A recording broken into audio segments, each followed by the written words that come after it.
I've been studying Paternosters long enough now that we don't talk about how long it's been exactly, because I can't quite remember. And even if you've taken one of my classes before, this one is a little different. I designed this class to do slideshows at Pensick, but they're always more trouble than they're worth. There's always a technical difficulty somewhere. So I haven't pulled this one out in a while.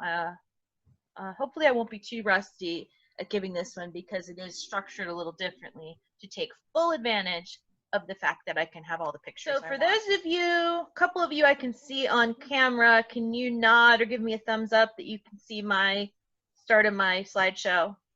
Thank you. All right, so I call this class Paternosters, A Visual History of Period Prayer, because I specifically designed this one around being able to show you images and pictures. So I always design my SCA classes with the intention that you're recreationists and reenactors. So you want to know the history of a thing so that you know what you're making and you understand the historical context, but you also want to know the details of, okay, how do I make something? So I tried to do a nice mix of that in my class, and yes, now a fuzzy teaching assistant would like to join me on my chair. Hopefully she won't make a loud crash like the last time she joined me. So my email is on the screen. You can always feel free to email me questions. And we go. So I start all my classes, regardless of which one I'm teaching, with a brief overview of terms, just so we're all speaking the same language. So my favorite is the fact that the word that comes to be bead in English comes from an older English word meaning prayer or request. So if you see in medieval English document that it says that someone is bidding their beads, you don't actually know if they're talking about physical beads. They may be talking about praying their prayers. So we know that bead changes meaning enough to include bead, this thing that is pierced and you can put on a string or wire, by 1377. So there's a direct connection in English between beads and prayers, which I think is super cool. Paternoster is the umbrella term that we're going to use for a string of prayer beads. It comes from the Latin, our Father, noster, our, pater, father, and it becomes, in addition to a reference to the prayer that has come down to us as the Lord's Prayer, you know, our Father who art in heaven, it also becomes the name for a string of beads by about 1250. And it's used in multiple cultures because it's from the Latin. One of the earliest examples is actually a French monk using it to describe that Mongols wear strings of beads like our paternosters.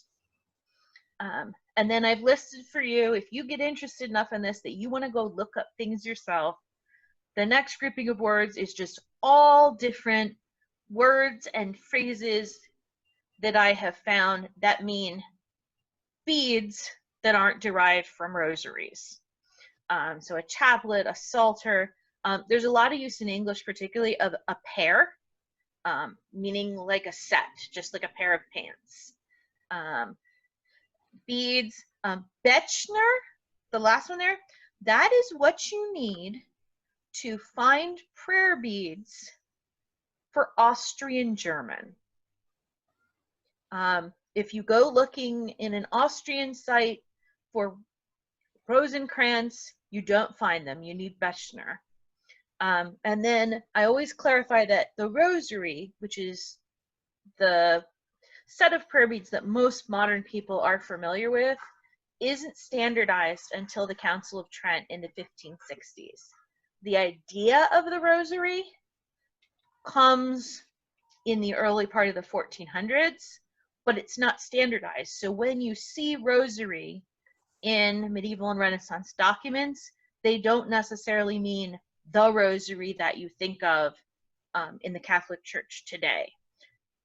It's more of just that is another term for beads. And if you're interested specifically in learning about the history of the rosary and the idea of the rosary, there's a book called Stories of the Rose by Anne Winston Allen that talks about the whole intellectual development and how the idea comes of prayers as roses and a dedication to the Virgin Mary.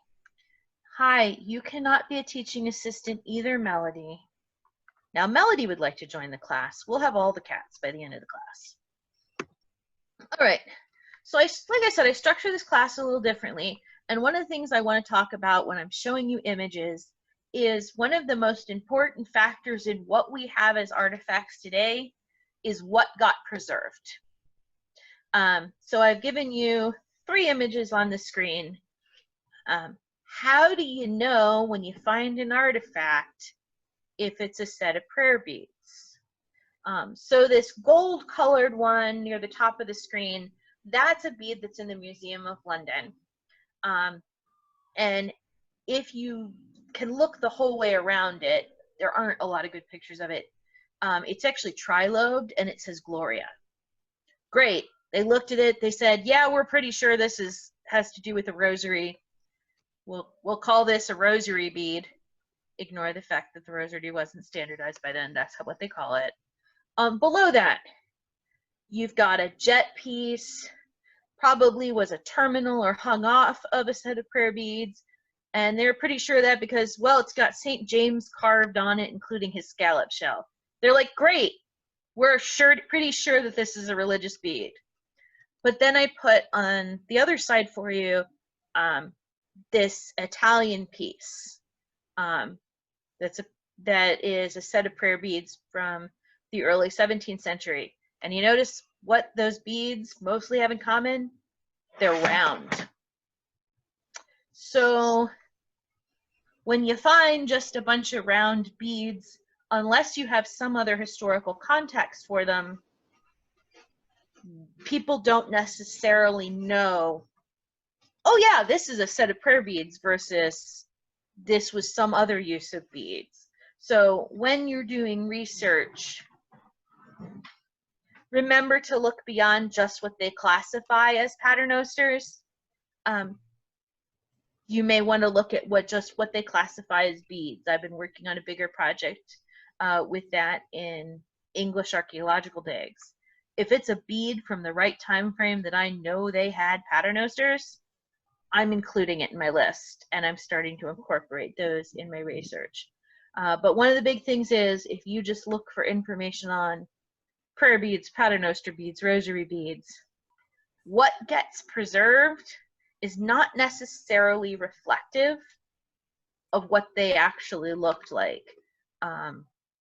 Drawing on a lot of different pieces of art, drawing on some of the things that have actually come down through history still in enough of a one piece that we know about them, an awful lot of those beads were probably kind of plain and round. So it does skew a little bit what the artifacts are that are preserved and presented to us as prayer beads. So the next thing, so I haven't updated this in a few years. At the time I made this graph, I was working with a pool of 93 artifacts. So what gets preserved according to time? So we have a written reference to prayer beads by the 11th century, but we don't have prayer beads from the 11th century. What has gotten preserved, you can see is very minimal until you really hit 15th century.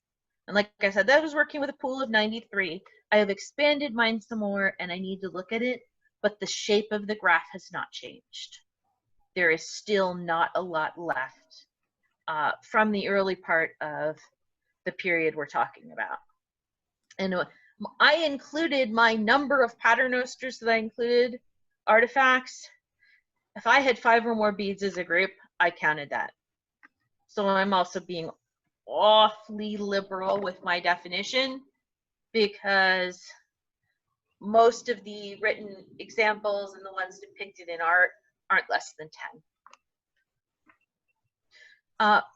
This is the earliest paternoster artifact that I'm aware of. You can find this in the Galway City Museum. They finally put up some of their own pictures of it about a year ago. Before that, I had the only picture of it I could find online. And they date this to sometime in the 12th century. It is bone. It's graduated in size, smaller to larger beads. And the way I have the picture oriented, you can't necessarily see it, but that taw cross at the end, so you can see that it makes a T from the angle we're looking at it, that looks complete. It doesn't look broken off or damaged in any way. It appears to be made as a taw cross. And I have looked up, they have stone taw crosses in Ireland from the same time we're talking about. So it seems perfectly reasonable that this is a taw cross. But this is the only artifact I know of from the 12th century. It's hard to draw a lot of conclusions. We're doing the early stuff. Here are two of the, I believe, 5 examples that we have from the 13th century. The jet pieces are in the National Museums of Scotland in Edinburgh. Obviously, we are probably missing something or they're not rearranged. The other thing to know is that we don't have any paternosters from before 1600 that weren't restrung. So we don't know for certain that the way they're presented right now in museums is actually what they've looked like in period. A lot of that we have to draw conclusions from looking at their depictions in art, looking at the small number of descriptions we have of them. So we've got the jet. We have the amber example. This set of amber paternosters is from the Waterford Museum of Treasures, which also has another amber one. By the way, there's the Scottish artifact you have if you're interested in paternosters in Scotland. I'm not aware of any others. And I'm about to show you everything we have for Ireland, because we've got that. Oh, first I lead into this and then I show you the evidence.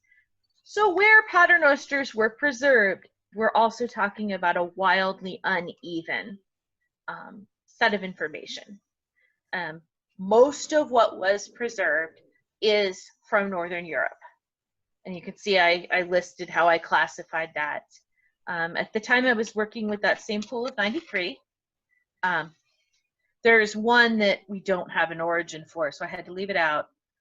Northern Europe, Southern Europe, and the only reason the piece of the wedge for the British Isles is the size it is because of the Mary Rose. The Mary Rose that sank in 1547 off Portsmouth, England, had about 13 sets of prayer beads on it. Otherwise, that wedge for the British Isles would be even tinier. So what we have for paternosters does not evenly represent what we have across Europe. So I was leading into, look, here are the other 2 pieces we have from Ireland. I'm sorry if you're interested in Irish. They weren't preserved. We can blame the English for that, which I do, even though my persona is English and actually most of my personal heritage is English. Kat, you cannot be a teaching assistant.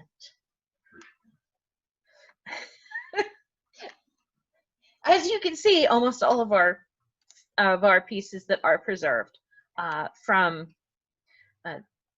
Ireland are made of amber. Hopefully next time I go, I'll get to see the ones in the Waterford Museum of Treasures. This is the second one that they have. They classify them as their small and large paternoster. And then the other one, the image is pulled from Lightbone's Medieval European Jewelry. There is supposed to be one in a museum in Cork. So I referenced that The Mary Rose is the reason that we have what we do from England. Here's one of the examples from the Mary Rose. These images were not as easy to find when I first put together the slideshow, which is part of why I brought them. The other thing to remember as I show you some more Mary Rose ones, and I don't have a graph for this, is that the Mary Rose is probably our best representation of what paternosters that would have belonged to more of the working man, the common man, were made of, because on the Mary Rose, they would have belonged to the sailors. So it's a representation of a different class. A lot of what is preserved otherwise, as we'll go through, you'll see they're made of very fancy materials. They're made of things that are very expensive. One of the ways paternosters functioned was to show people how rich you were, in addition to how pious you were. So the Mary Rose pieces are also unique in that they are much more made of wood or bone. They're not made with the most expensive materials of the day.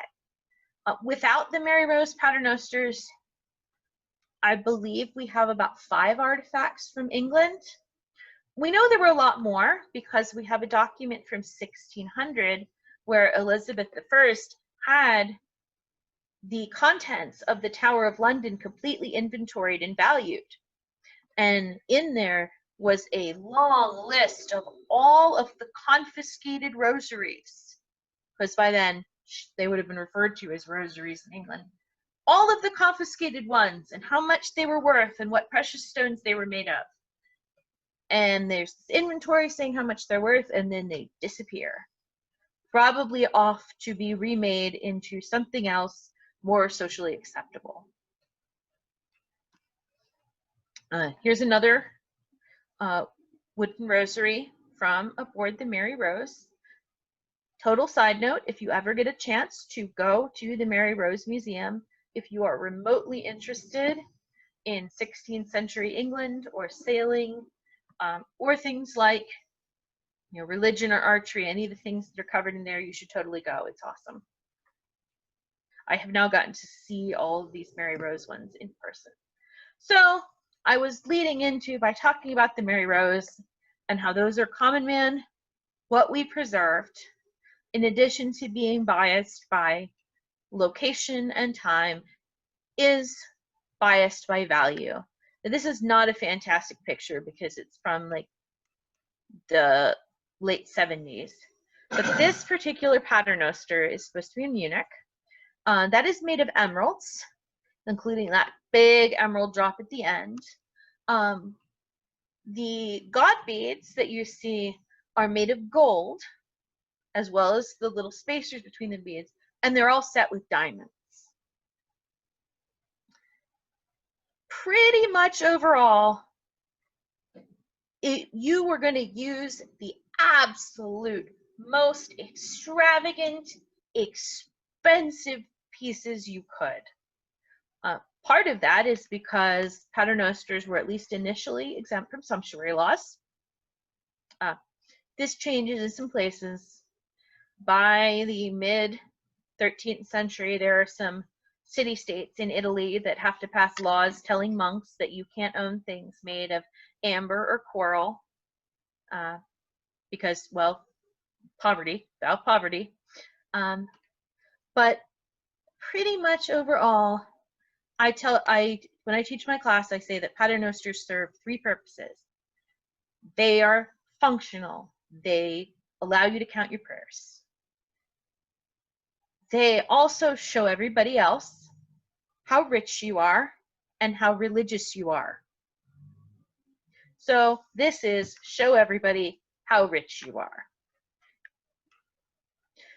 One of my other how rich you are, sorry I didn't move that down. This is called the Langdale Rosary. It's one of the ones that actually has a name. This is in the Victoria and Albert Museum. Each of those beads is gold. Those gold beads have on their broader faces have a saint or a figure of some kind. And then On their narrower sides, they have words. Yeah, this is incredibly expensive. Probably why it was preserved. It was actually kept by what they would have called recusants, people who remained Catholic during and after the English Reformation. But yes, that is gold, all gold. Show off how rich you are. But what I also want to emphasize, and here you can still see, we're still going off of the expense. Look at the gold, look at the metal. These are pretty shiny even for being several hundred years old. The thing about paternosters is there was incredible variety to them. I said they aren't, the rosary isn't standardized till the 1560s. So these things emerge by the 11th century at the latest. We don't have a good start date. But they're not top down. They are bottom up. So your paternoster that you pray on might not look like the paternoster of even your husband or your sister. There are a number of paintings that depict a married couple, either next to each other or as donors on either side of the painting. And the setup of her paternoster, the wife, it's not the same setup as the husband's, because you're doing this based on your particular set of prayers, your particular set of devotions. You might also have more than one set. We'll get to that. So there's incredible variety. There are some basic guidelines, but then beyond that, you set it up how you want to say your set of prayers. And there are modern chaplets that are not the rosary that have survived to today, that are different formations, that are meditations for particular saints or particular purposes. It's just that at this point, the rosary has kind of subsumed everything else in the general consciousness. Let's also talk about what you're going to see in museums. So, like I said, there's examples where we know everything was restrung, and there's a couple things I want to point out as you're looking at artifacts. Like I said, this is an image-based class that you might want to be cautious of. And this was one of the clearest examples I could come up with. So you see this man here with his paternoster in his hands, and you see that it's graduated. And he's got the smallest beads up near his hand, and they get larger and larger and larger down to a cross. That is consistent in every painting or depiction of graduated beads. One of the best books, if you're interested in paternosters, that I can give you the title of, is where this Spanish bloodstone piece is pulled from. But in every one of their reconstructions of paternosters, they have the graduation going the other way. I don't think they got it right. Based on looking at lots of paintings and lots of pictures, these are restrung. And this is one way I don't think they got it right. So when you're doing your research, just remember, they made it look pretty. You'll notice, and I think I have a picture later where you see that the divisions between the beads in the reconstructed are all even. Yeah, they did that to make it look pretty. They're missing beads. They don't necessarily trust the reconstruction.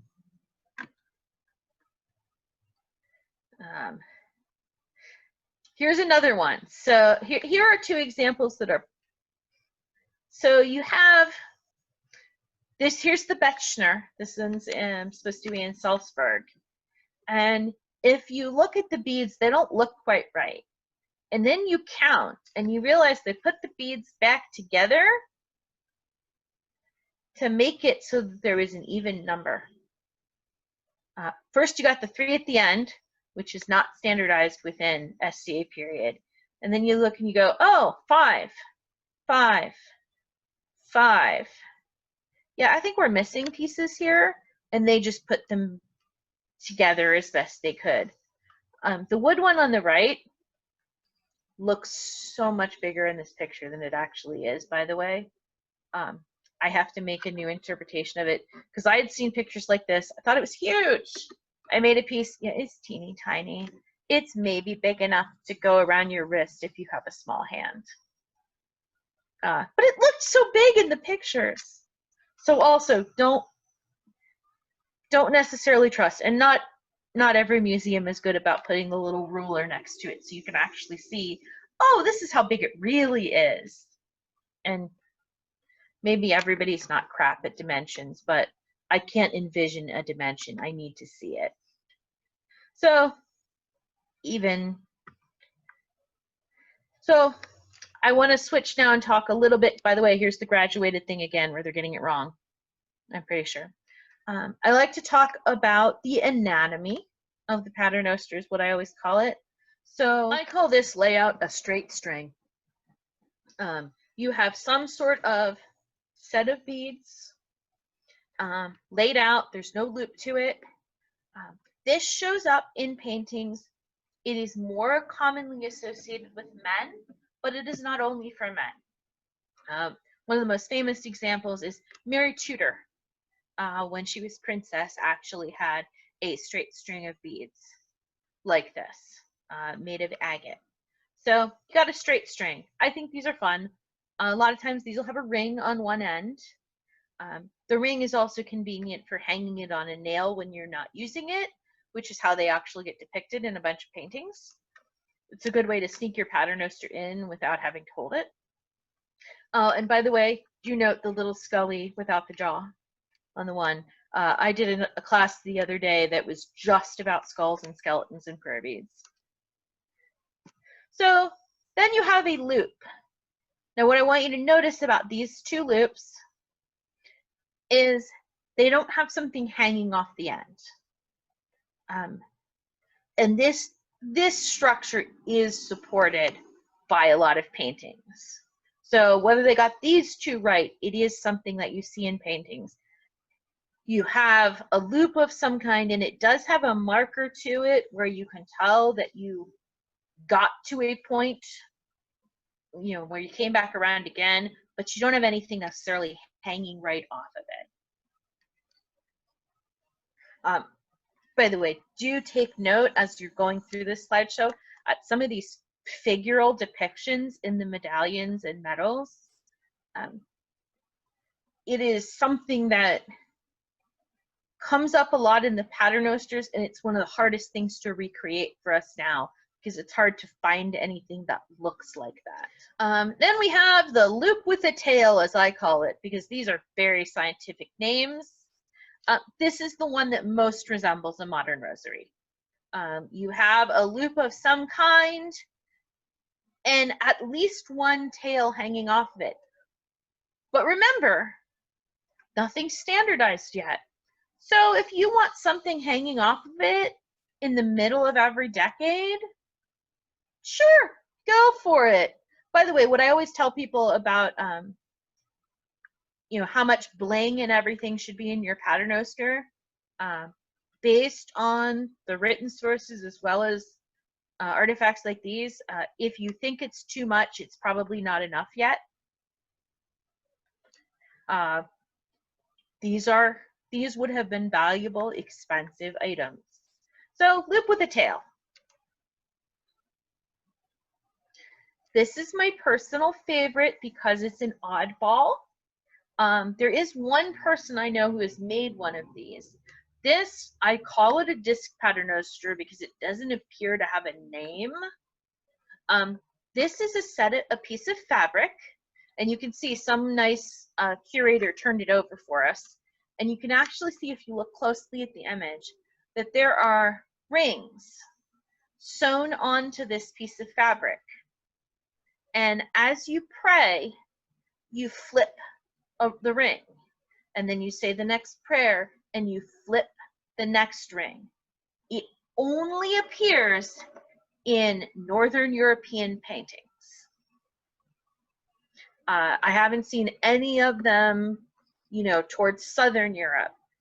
It is a particularly Northern European version, and there is one person I know who has actually created one of these, and she brings it to Penzig and lets me take it into my class and show it off, because it's just weird and awesome. It doesn't look like anything else, and it needs a home, so it comes to my class. And then my other one I love, which I want to do a separate class on someday. So, decade rings. Another way to say a prayer. Now, if you are like me, you have probably heard that supposedly decade rings came apart because of the Reformation. So you had a quiet little secret way to say your prayers without being noticeable. These decade rings, and all but one other example I can come up with, predate the Reformation. I intend to someday do a class just on decade rings. So for those of you not familiar with it, I have two pictures where I'm showing you the bezel at the front, but then I have the one at the side, and you can see that the ring has bumps, so that just like moving your fingers over a set of beads, you can move your fingers over the bumps on the decade ring to keep track of a certain number of prayers. I think decade rings are super awesome. I have a small collection. I have a glass one, I have a pewter one, and I have a silver one. And they also, just like the disc paternoster, they need a home, so they come here with my paternosters, because they're another way of counting prayers. Okay, let's talk about, because this is another thing we can talk about with lots of pictures, what paternosters would have been strung on. So what I have presented to you in this image is the evidence, the physical evidence that we have for what paternosters were strung on. We have some written documentation that silk was used. Particularly, there are references to it being a lace of silk. So I've also used finger loop braid. These particular 8 beads were found on 2 pieces of tubular tablet woven silk in an excavation in London, and based on the context, they're pretty sure these are prayer beads. So this is kind of what we got. Like I said, we have it in writing that silk was used as well. Silk doesn't survive real well. So this is what we have. I have had a weaver one time make me a cord of tubular tablet woven silk so that I could string her husband's paternoster for him on it. It does feel really cool. The beads slide very nicely. They also do over finger loop braid. As a side note, the husband wanted the paternoster because he was a cook, and there are a number of recipes that mention that, you boil something for so many Our Fathers. So he wanted a paternoster so that he could try timing his cooking in the kitchen by reciting prayers, which is still the coolest reason I've ever been asked to make a set of prayer beads. Stringing materials. So we do have some examples, mostly late period, that are on wire or chain. There is one really early example. It doesn't fit with anything else. I think it's an example of a restringing. But we do have pieces that are placed on little pieces of wire with a loop at each end. That is how a lot of modern rosaries are made. And as you go further from our SCA period, more and more sets of prayer beads are on wire or chain. So that seems to be something that developed late. and continued. What I do want you to note is on the one without the skulls, we'll put it, it's got a Credo Cross, which is how they will refer to these crosses that are made like there's multiple pieces going through a center. Even the Credo Cross is on chain. I think I have, do I have questions? I can't see the chat, but it flashed at me like it wanted to tell me something. No questions, just a couple of interesting comments. Okay, I will take a look at those when we're done. Oh, and the skull, oh, let me go back one more. So the skulls, by the way, if you look at this particular set of skulls, you see there are little hooks on the sides of their heads. Those skulls do open up, and then there are little scenes carved inside. And you can find pictures online. There are people who have visited the museums and have taken photos of them in display. At least one of the sets like it, it's little wooden carvings, and then they have bird feathers placed behind them to give them color. So they have like a greenish, bluish feather stuck in there behind the carvings. I haven't gotten to see them in person yet. It's on my list. Stringing material. One thing that has been suggested is ribbon. Because of the restringing, I don't necessarily trust the ribbon on this particular piece, but I wanted to show you an image of one that actually is displayed on a ribbon now. This piece is actually at the Cleveland Museum of Art. And the picture does not do it justice. The picture makes it look very washed out. The enamel words on those beads are actually much bolder. They're red and black. And this is my plug that I put in. If you're ever in Cleveland, you should come to the art museum. It's free and it's amazing. It actually has one of the best medieval and Renaissance art collections in the United States. And I'll come help be your tour guide. I'm still apologizing for making fun of Cleveland before I moved here. All right, so back to our anatomy of the paternoster. You may have heard me mention earlier God beads. So your God beads are your beads that set off your smaller groups of beads. We're not totally sure why they're called God beads. There have been theories put forth that it comes from a Latin word for joy or to rejoice. But the honest truth is we don't know. So your example, I've used these because I can tell you on the one paternoster, you can see there's the little cute little acorns. Those are the God beads on that. They're setting off those smaller beads that usually are referred to as aves. By the way, here are some sets where they made everything look really pretty and even, but maybe they really aren't. The other one, the God beads are even fancier. You can't quite make it out on all of them, but you can see it on the one towards the middle and top. You can see it's the crucifixion. These God beads on this particular piece depict different scenes from Christ's life. And if you're ever really deeply interested, anything that says ED after it is from a particular catalog. Edelsteiner, Himmelschnüre. So those are the first two. It is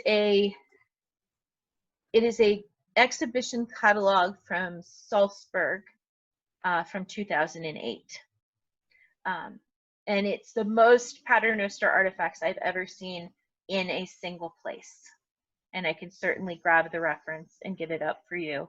I also want to note, while we're looking at it, on that one that looks like it should be coral, but it's actually aged amber, just above the medallion, take a look at the gold and red piece that looks like it has lines twisting on it. Those little lines are pearls. And I am 95% certain that used to be a tassel. And that's all that survived.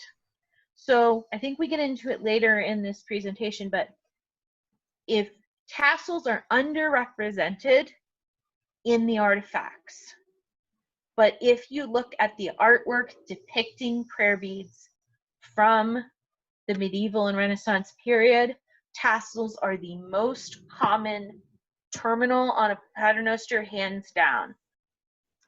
Years ago, when I had a lot of time and felt a little crazy, I actually did a count. And I counted all the kinds of terminals, crosses, crucifixes, medallions, tassels, everything. There were more tassels than everything else combined. You won't find that in the artifacts because tassels don't survive that well because of what they're made of. So I point that one out as an example of one of the things that we have lost and we just don't have good representation of in the artwork, in the artifacts versus the artwork. So we got God beads. Here are some more fun examples of God beads because they gave us some nice close-ups. So you can see on the rock crystal one, we've got those real fancy pierced hollow God beads. I also want to point out that that big bead right before the cross, that is a bead with at least two faces. One is Christ and one is a skull. I don't think there's enough room for a third face, but you can just barely see the jaw of the skull if you look at the very edge of Christ's face. And so God beads are almost always made of a more expensive material than your Ave beads because there's a lot less of them. They are rarely, although the agate one on this other side is an example, they are rarely made of the same material as the rest of your beads. Excuse me, I should make sure to keep a drink and pace myself. So, and sometimes the number of God beads you have seems to be determined not by how many prayers you want to say, but by, ooh, I have 6 gemstones that I want to show off. I will divide my paternoster in such a way that I can show off these 6 gemstones. By the way, I love pictures of God beads. So I included the one on, it's my left, I guess it'd be your left too. So you see there are pieces on this one that were added later that are clearly post 1600, but they're pretty sure the basics of it are period. And you notice the bumpy little God beads that they have that are metal? You can find stuff shaped like that in bead stores or online.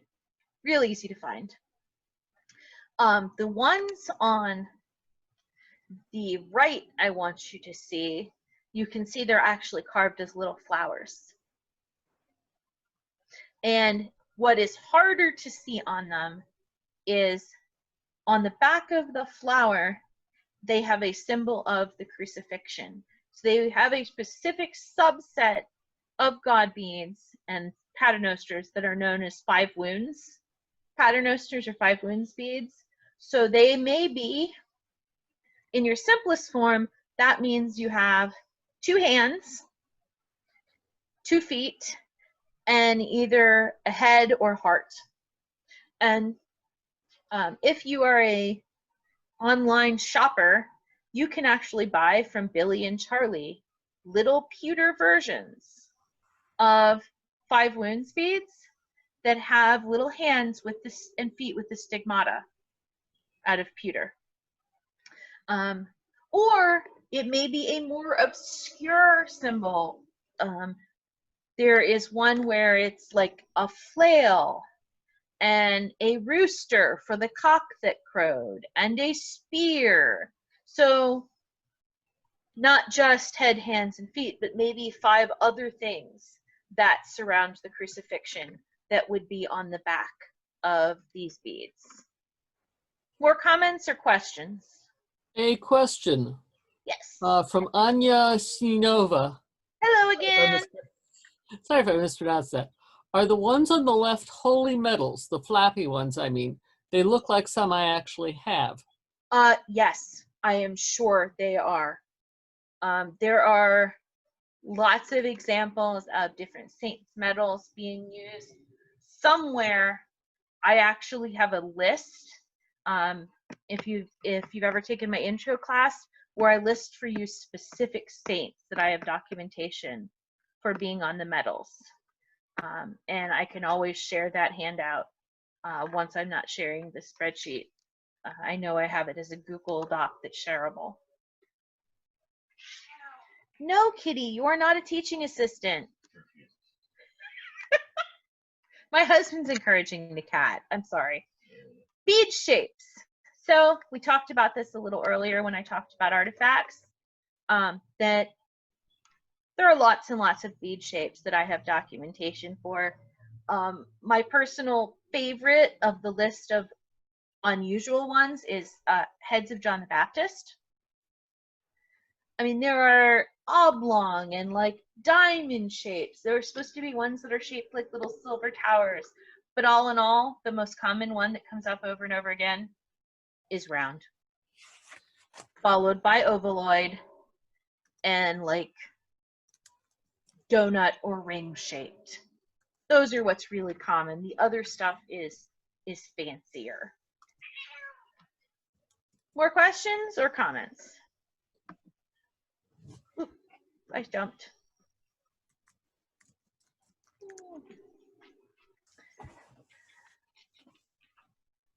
It keeps blinking at me like it wants to say something. Oh, we're discussing whether or not someone can watch it later as well.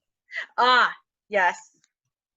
I also, again, when I was mentioning check out the amazing figural beads and pieces. These are just fantastic on these two. And that is something that I did not have a good representation of before I saw that Salzburg Museum catalog. Okay, more bead shapes. Now we're getting into more of the unusual ones. You can see like bumpy beads. Acorns show up far more than you would necessarily think of. I have probably 6 different examples where an acorn-shaped bead is either the god beads, or in one case, they're the whole string is shaped like little tiny acorns. And I mainly have these pictures and I'm just kind of paging them through because I'm a visual learner. I need to see it. So I'm imagining a lot of you need to see it. And yes, these are medals as well, the big pieces.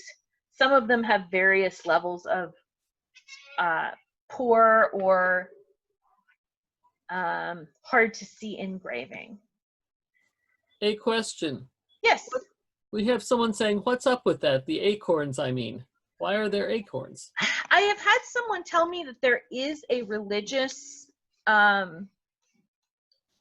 symbolism to it, but I cannot personally tell you what it is. I would have to do more research. But I have been told by someone more knowledgeable than me that it could be a religious symbol. Kat, you cannot teach with me. She has now been to both sides of me trying to figure out how to fit on my lap, which is where the laptop is.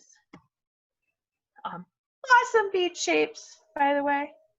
The other thing I want to call attention to in this one, because you can see it so well in the jet piece, is there's a lot more faceting of beads represented. And I mean, it's not extremely technical, like, you know, laser cut faceting. It's just that clearly the beads have been cut with some rough facets to give them more sparkle and make them look fancier.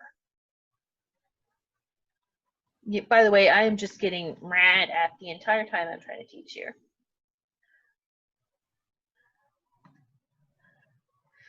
More bead shapes.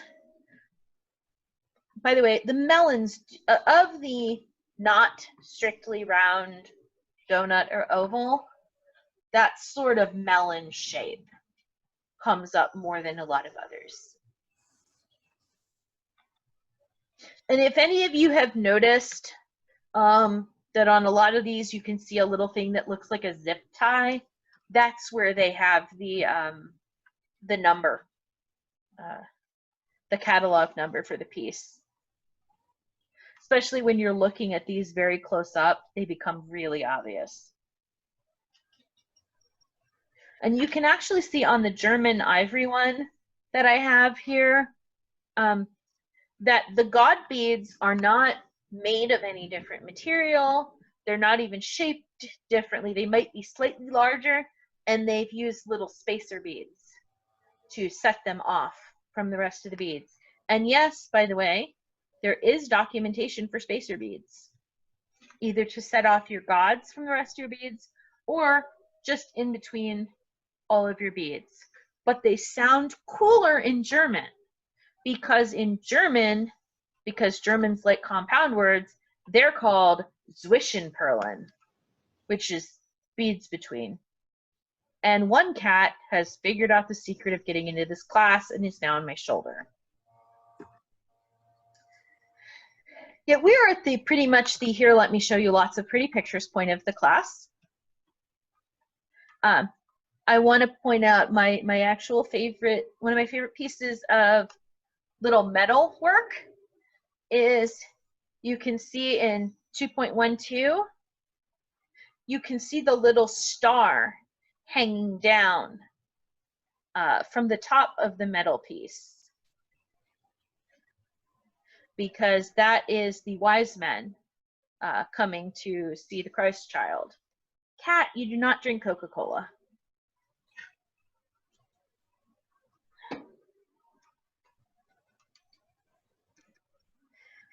So now we're going to get into some special kinds of beads that you do see. Carved faces, and not just carved faces.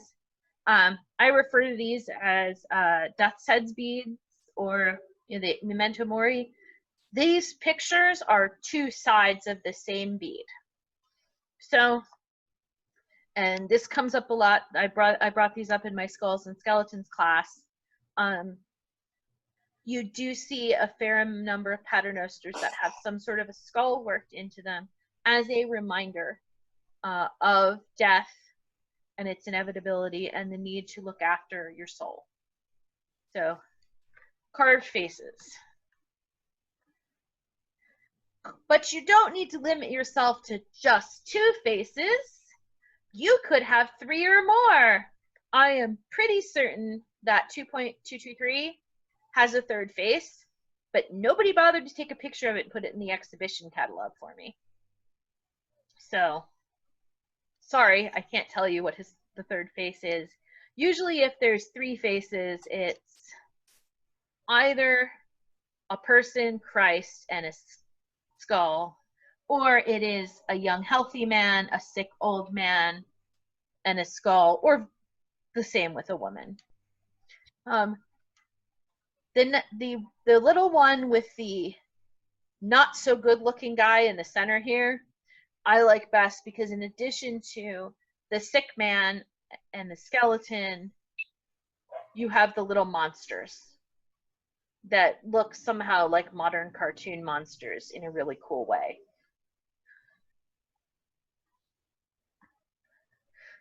Another example, mainly I just think these things are fascinating and like showing you pictures. I want you to notice that you have the sick guy and his skeleton, but the skull isn't just a skull. He has lizards crawling into his mouth, and there's like a frog and some bugs on his head. I mean, with the skulls and skeletons, by the way, it does seem like as gross as possible is what we're going for. And if you're really interested in this, when it gets uploaded, I did a rum class, like I said, that was just skulls and skeletons, and it was just an hour of pictures like this. And how to incorporate them. So let's go totally expensive. So I use these to demonstrate a couple things. These do include the faces with the skulls in them.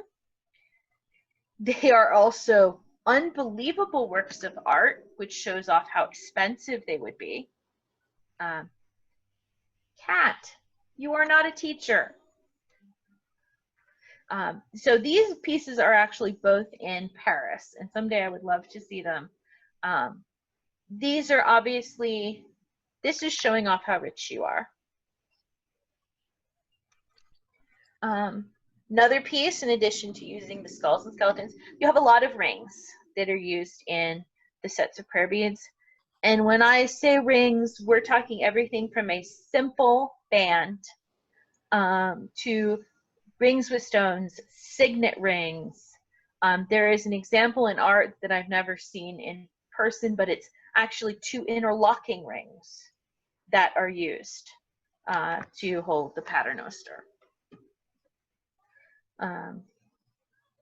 Rings that look like something probably fell off of them, like the one in the center. That ring had, the ring on the one side has like little thorns sticking out of it. I also want to point out on that one that has the ring with the little thorns, let's talk about putting it back together wrong. There is no logical reason, and does not appear in any art, where the tassel would have a cross hanging from it, which we're doing on both sides of these pictures. And I'm fairly certain that the one under the green tassel is a reliquary. It looks to have the right shape and a little hinge that it would actually open up and contain some sort of a relic. And there's a reasonable chance that the one on the rose quartz one on the other side is a reliquary as well, because there are a number of rock crystal reliquaries that appear. But yeah, there's no depictions in art of something hanging down out of the middle of the tassel. They're making it up. Cameos. I could only find one really good image, and that's the one at the top of a cameo incorporated into the paternoster. But there are a number of cameo pendants that are preserved separate from paternosters. The one that I have both sides for is in the Met.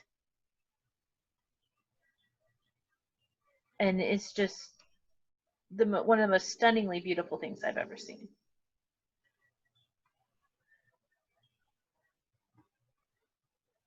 So here's the star. If you go to a museum and they say we only have one thing prayer bead related, it's going to probably be a boxwood bead. These would be called prayer nuts sometimes, and they're, I don't know, they're honking big. I mean, they're pretty big around, so they would be intricately carved boxwood. They would open up, and they would at the very least have a scene on the top and the bottom inside. But sometimes they would also have like a little set of doors inside the boxwood bead, so there'd be a scene on the outside of the doors. Then you could open the little doors, they'd be carved inside too, and then there'd be, of course, the scene inside. Oh, I did include a picture of that here. I thought maybe I did. But again, expensive demonstration of wealth. And lots of museums have just one of these hanging out. I know Cleveland does. I know there was one in a tiny little museum we found in Chicago. But these are particularly a paternoster thing.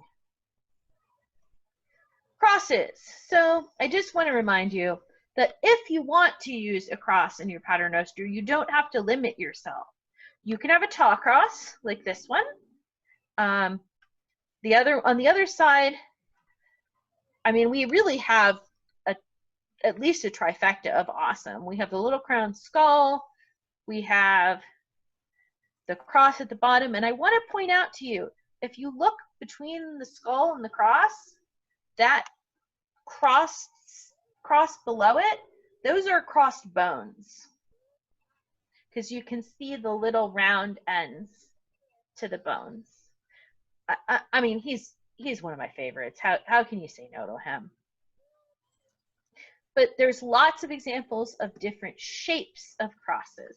I had mentioned earlier the Credo Cross. So the Credo Cross, theoretically, it was where you would say a creed, but it also comes to be the name for these little constructed crosses where you have a cross-drilled bead in the center. So you have drilled through the bead vertically and horizontally, and you create the cross by running a wire through both sides and attaching a bead on each end. And a lot of times the Credo Cross appears in conjunction with some other terminal. So you don't have just the Credo Cross, you then have something else too. A couple of questions have popped up. Sure. Osa wants to know if you have a picture of the Amazeballs one at the CMA, referring to the boxwood prayer net. And I have quite a collection of pictures of boxwood, so probably. You have to understand, I keep a main document where I keep every piece of art, every article, everything I've ever found, and it's full citation. So if I ever want to cite it, it's all written out. That thing is so long at this point, I honestly don't remember everything I have. If somebody asks me, I have to go look it up. But I probably do. okay, another question. Have you ever seen evidence of beads strung any way besides with the string going straight through? I can't think of any. Like where they'd be offset within the bead, or not in a. Okay, someone's suggesting the disc beads on fabric, perhaps, as an example? That would be the only thing I could really think of. But I'm fairly confident that there's a lot more out there for paternosters that are in tiny museums, because every time I go looking, every year or so, there's more that's been photographed or digitized or placed on the internet. So I suspect things will continue to explode in this area. I have more than double the information I had 10 years ago because it's just become available in that time. So not yet, other than the discs. Any other questions that were in there?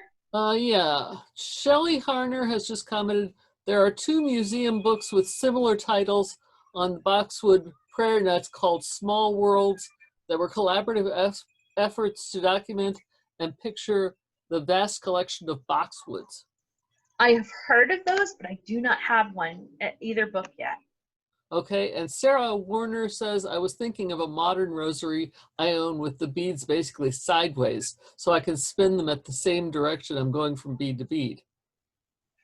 Okay, at some point you have to send me a picture of that, or when we can see each other in person, I need to see it, because that's cool. So I put this one in here. These pictures have so much. We've got a cameo. We've got the tassel in the wrong place. We have the Credo Cross. We have the beads with two faces. I mean, really, what else do you want? From Cat, do not put your claws in my chair. My teaching assistant is being bad. And then, of course, you can have crucifixes. They're still an option. Really cool crucifixes.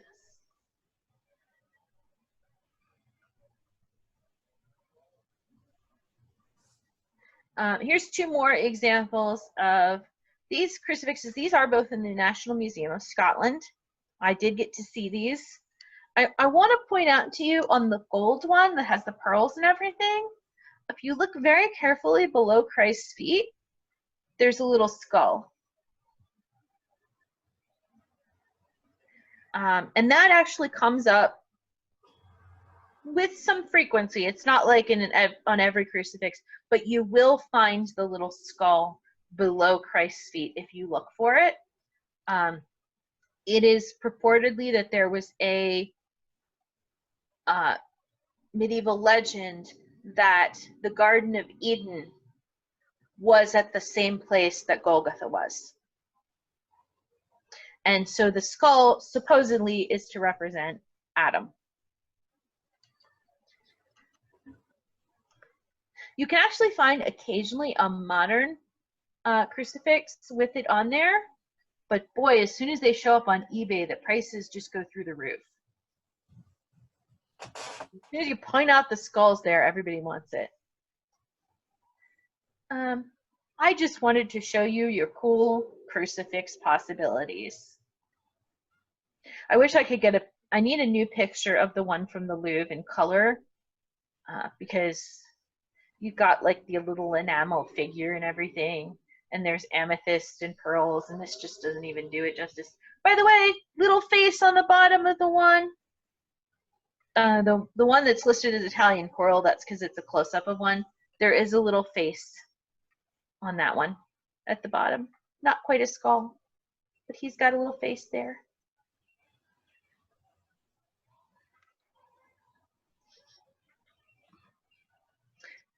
Figures! I had to include the figures.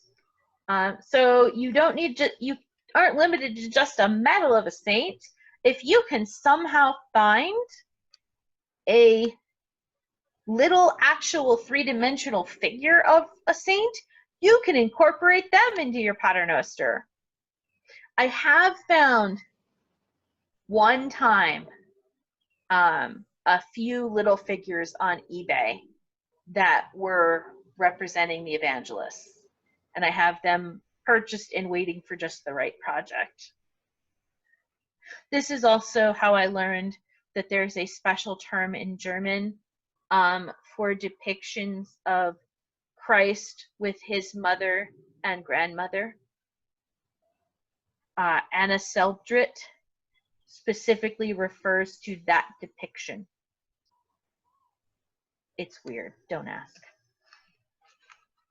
I had to go through like hours of research to find this out. It is a particular thing.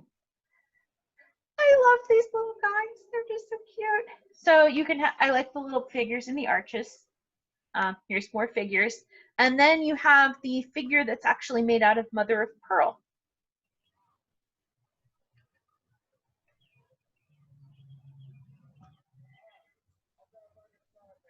Oh, I accidentally put a figure in twice.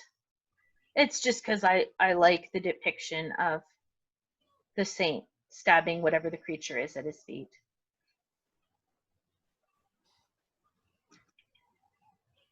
And to get a nice close-up of slaying the dragon. Sorry, Midrealm. Oh, Sarah Warner said she didn't quite catch the word for Christ plus mom and grandma. It's Selbdrit. It's like Anna Selbdrit. I will find it for you because I know you are a German person. Sarah does translation, so yeah, it was really obscure. Here's another one with the three kings in the star. I'm sorry. I know I'm trying to keep an eye on the time and not keep you guys past. And I know there's at least one cool thing coming yet. More figures. By the way, these are both St. Anthony on the medallions here. In one, you have the very strong, they've got a taw cross on either side of him. They want you to be really clear who you're looking at in these.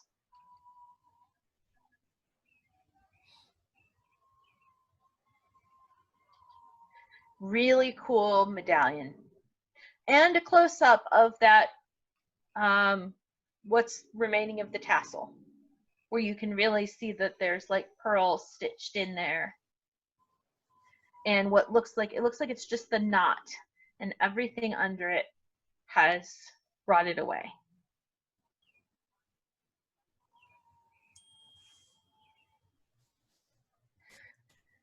More medallions. I'm starting to dance in my chair. This is the shot that is in here for all the SCA people. The Spanish jet one has a pelican in its piety with 3 little babies.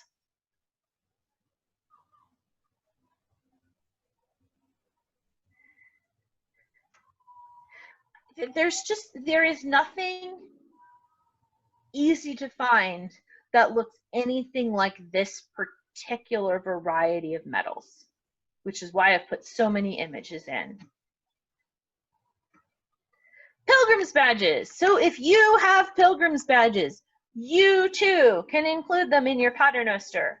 The most popular one that I see over and over is the Scallop Shell, which would be for going to Santiago de Compostela in Spain.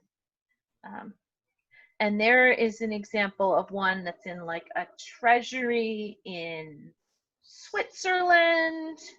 One of these is from Italy. One of these is from Spain, which at least it was close. By the way, I have reliquaries with a question mark after it, but no, that one, the rose quartz one with the beads that look like they're kind of carved swirly. Oops. I've now totally messed up. Just a second. That one is definitely a reliquary because I found a picture where you can read, and the reliquary contains a little piece of paper in Latin that says that it's part of the true cross. So you can include a little reliquary attached to your paternoster. That is probably what the 1 and 2.3 is. Probably what the bone is with this bloodstone one. And I believe we're certain on the rock crystal one that that little tube, at least at one point, contained some sort of a relic. Because remember, it's not important to its authenticity if it's actually real. What's important is that it performs the appropriate miracles. If it does what it's supposed to do, it's a relic. There is a close-up of the rock crystal from the rose quartz one where you can actually see the little piece of paper. And if you could see the whole thing without all the refraction, it says that it's a piece of the true cross inside there. So the best thing I've actually found to look like that is some like lucite bead from the 60s that I got at a thrift store as part of another necklace and then turned into a paternoster. And of course, tassels. So like I told you earlier, if you actually look at the artwork, the tassels are represented very strongly. And they come up in the documents, but they just don't survive. So remember that these couple I have that do have tassels are probably a minimal representation of what you would have actually seen. And I have no idea why there's stuff hanging in the one tassel. Because I can see just 3 faces other than my own. And one person has a very expressive face, and I'm really enjoying watching her study the screen. By the way, that bright blue in the one image, that is supposed to be a jasper. I don't know how much of that needs to be color corrected. It's a rather old picture. You can also have a pomander.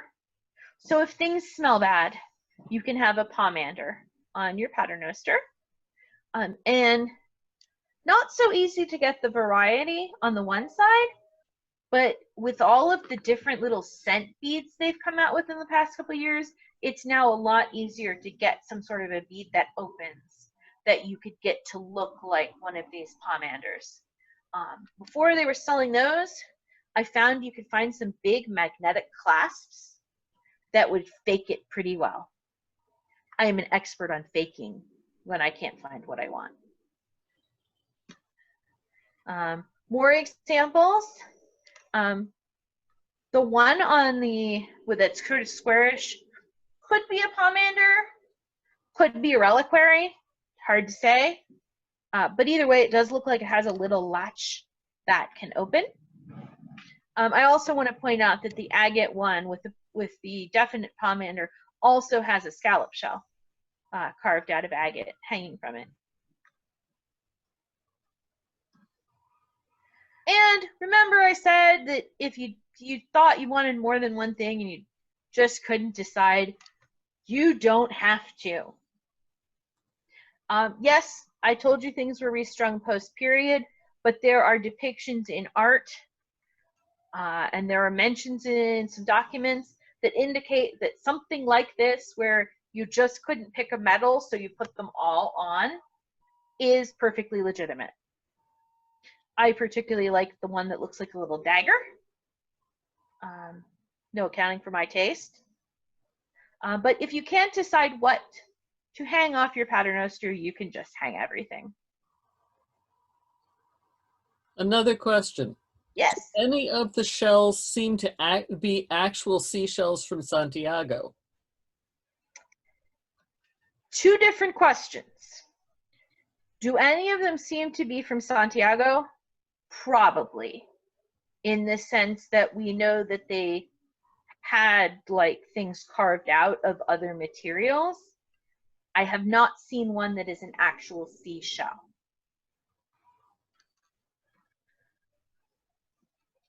Yeah, I'm sure that some of the other, as you put it, hanging off bits, which I like, probably are souvenirs from pilgrimages. One of the things is that the seashell is the jet shell is so easy to recognize that everybody looks at it and goes, I know what that is, and it kind of retains recognizability, even if it's a little broken or damaged. You can still be like, that is totally a shell. I think some of the other things might not survive so well. I also, for purely my entertainment, there are a couple Pilgrim badges where the little pilgrim on the badge has a set of beads. So I think you could do kind of like an Inception thing of have a paternoster with a pilgrim's badge, with the pilgrim's badge also holding a paternoster. There are some examples in the Museum of London where the little pilgrim actually has a little paternoster. Yeah,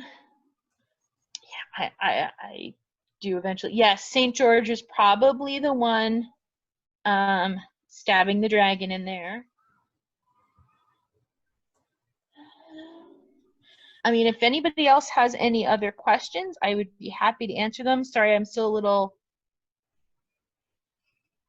Ooh, thank you for the Crossman Crafts link.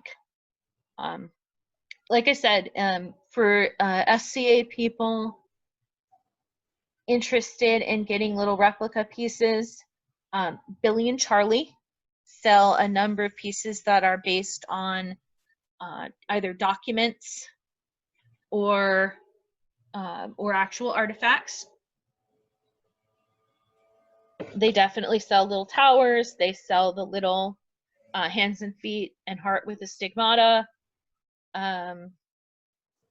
Little roses. They actually have some beads that have actual words, Latin words written on them as well.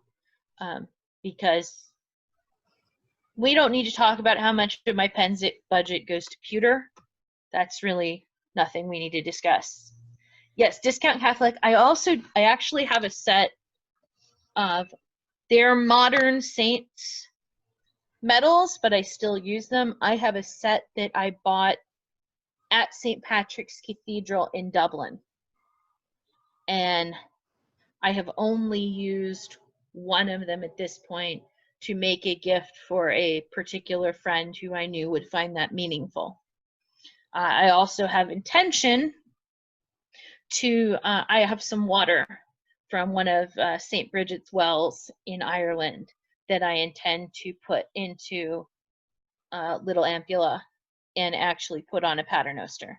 Another friend of mine, actually someone Finata would know, Adric, made a Penzic reliquary paternoster where he took a little bottle and he scraped the dirt that was still stuck in his sandals into the little bottle, and he used beads that he had bought at Penzic and everything so that he could have a Penzic reliquary. What are some features we should look for to identify period style medals? The